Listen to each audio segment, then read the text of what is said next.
నమస్కారం. జై శ్రీమన్నారాయణ.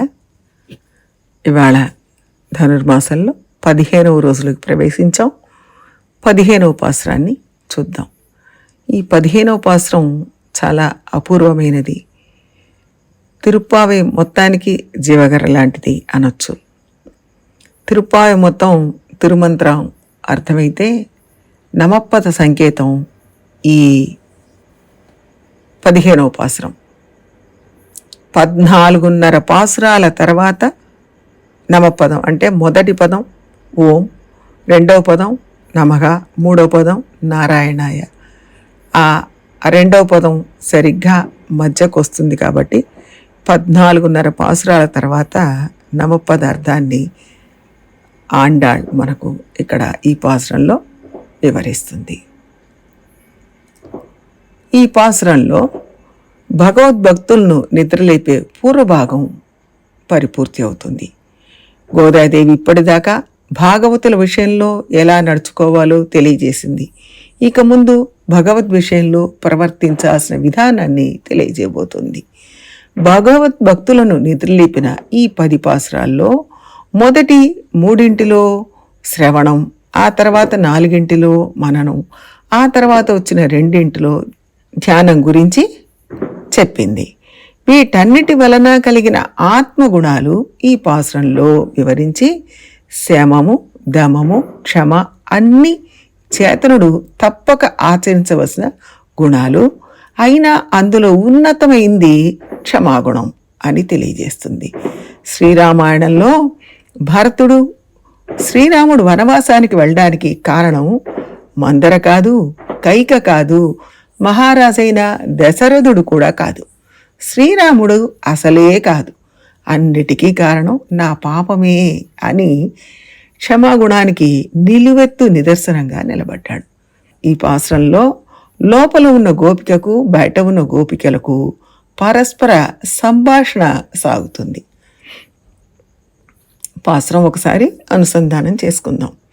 ఎల్లే ఇళంకిళియే இன்னும் உறங்குதியோ, சில்லென்னழையேன் மீன் நங்கை மீர் போதருகின்றேன், வல்லை உன் கட்டுரைகள் பண்டே உன் வாயறிதும், வல்லீர்கள் நீங்களே நானேதானாயுடுக, ஒல்லை நீ போதாய் உனக்கென்ன வேறுடையை, எல்லாரும் போந்தாரோ போந்தார் போந்தெண்ணிக்கொள், வல்லானை கொன்றானை மாத்தாரை மாத்தழிக்க வல்லானை மாயனை பாடேலோரெம்பாவாய்.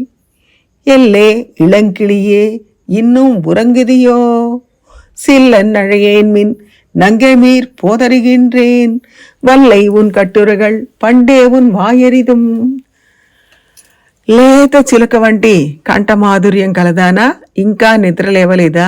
ఎల్లే, ఓ ఎల్లే అంటే ఓ అని పిలుస్తాం కదా, ఓహో అని మన స్నేహితులను అంటాం కదా, అలా ఎల్లే ఇళంకిళియే, అబ్బా లేత చిలక వంటి కంఠమాధుర్యం కలదానవా, ఇన్ను ఉరంగదియో ఇంకా నిద్రలేవలేదా, ఓ గుణపరిపూర్ణరాలా అని వీళ్ళు అనగానే ఆ అమ్మాయి సిల్లెన్నഴేన్ మిన్, అమ్మా మనస్సు చివుక్కుమనేట్లు మాట్లాడకండి, ఇదిగో వస్తున్నాను, పోదరిగిండ్రేన్ వస్తున్నాను అంటే దానికి వీళ్ళు బయట వాళ్ళు ఏమంటున్నారు, వల్లై ఉన్ కట్టురుగల్ పండే ఉన్ వాయిర్దం, అమ్మా నీ మాటకార్తనం మాకు బాగా తెలుసు, ముందే తెలుసు అనగానే అమ్మాయి అందరూ వచ్చారా అడిగింది.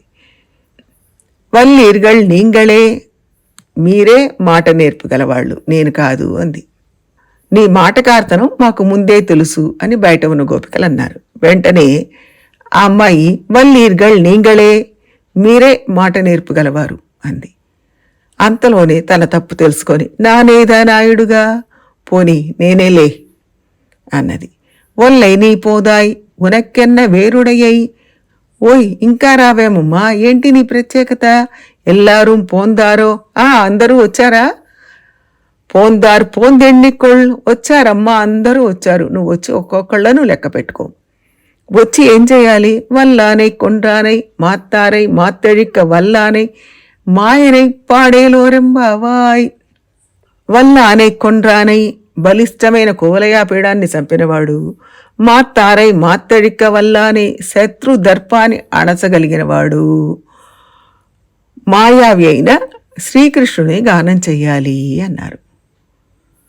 ఎల్లే ఇళంగిళియే అనడం వల్ల ఈ గోపిక భగవత్ స్వారూప్యాన్ని పొందిన ఆచార్య స్థానంలో ఉంది.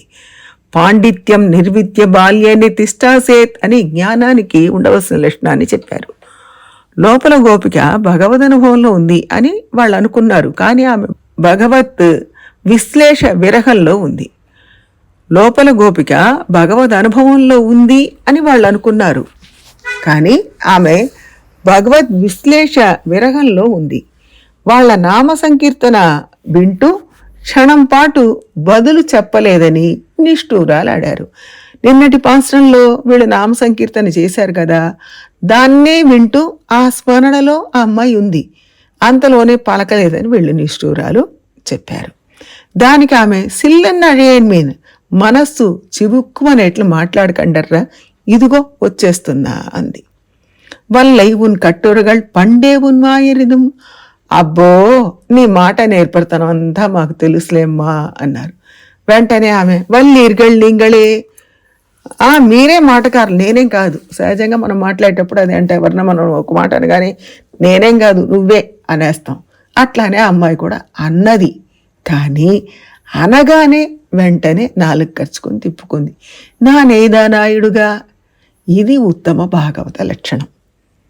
తొందరపడి మాట అన్నా వెంటనే తిప్పుకొని నేనే మీరన్నది సరి అయినదే అని వాళ్ళు అన్నదానికి కట్టుబడ్డం అనేది ఉత్తమ భాగవత లక్షణం.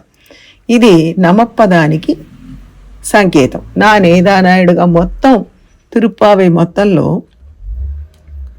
తిరుమంత్రం అన్వయించుకుంటే నమప్పదం ఈ నానేదానాయుడుగా అనే చోట మనకు దొరుకుతుంది. అంటే నమప్పద యొక్క అర్థం నానేదానాయుడుగా.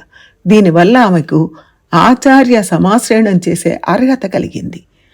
ఆచార్య సమాశ్రయణానికి పరమేశ్వరుని సౌహార్దం ఉండాలి, 2 జీవుని యాదృచ్ఛిక అదృష్టం ఉండాలి, 3 విష్ణు కటాక్షం ఉండాలి, 4 అద్వేషం ఉండాలి, 5 ఆభిముఖ్యం ఉండాలి, 6 సాత్వికులతో సంభాషణం ఉండాలి.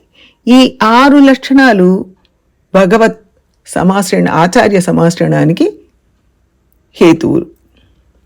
ఈ గోపిక ఈ 6 గుణాలను పరిపూర్ణంగా సమకూర్చుకుంది. అందుకని ఆచార్య సమాశ్రయం చేయడానికి ఈమెకి పరిపూర్ణ అర్హత ఉంది. ఒల్లై నీ పోదాయి ఉనక్కెన్న వేరుడయ్యై భాగవత గోష్ఠిలో చేరి భగవదనుభవం పొందాలి, వచ్చి మా గోష్ఠిలో చేరు, నీకేమిటి ప్రత్యేకత అని అడిగారు. ఎల్లారు పోందారు పోందెణ్ణికొళ్, సత్పురుష సందర్శనం మాత్రమే పాపాలన్నింటినీ తొలగదోస్తాయి, పవిత్రత కలుగుతుంది. నువ్వు మాతో చేరడం వలన మాకు అవన్నీ అబ్బుతాయి, అందుకని నువ్వు వచ్చి మాతో చేరాలి అని వీళ్ళు పిలిచారు. సరే వస్తున్నాను, వచ్చి ఏం చేద్దాం అంటే వల్లానై కుండ్రానై మాత్తారై మాత్తడిక వల్లానై మాయనై పాడ కూలయాపీడమనే అహంకారం, ముష్టికాసుర చాణూర్లనే కామక్రోధాలు, శత్రువుల వీర్యం, వీటన్నిటినీ అణిచి సజ్జనులను కాపాడే ఆశ్చర్య గుణచేష్టితుడైన శ్రీకృష్ణుని కీర్తిద్దాం అన్నారు. మధుర నగరం మనస్సు, కంసుడు రాజస ప్రవృత్తికి సంకేతం, నందుడు ఆచార్యుడు, మంత్రం యశోద. ఈ గోపిక తిరుమంగయ్యాళ్వార్లకు ప్రతీకగా మన పూర్వాచార్యులు చెప్తారు. శ్రీమతే శటగోపాయ నమః అనే గురు పరంపరా వాక్యం ఈ పాశ్రంలో నిరూపితం. ఆండాళ్ తిరువడిగళే శరణం.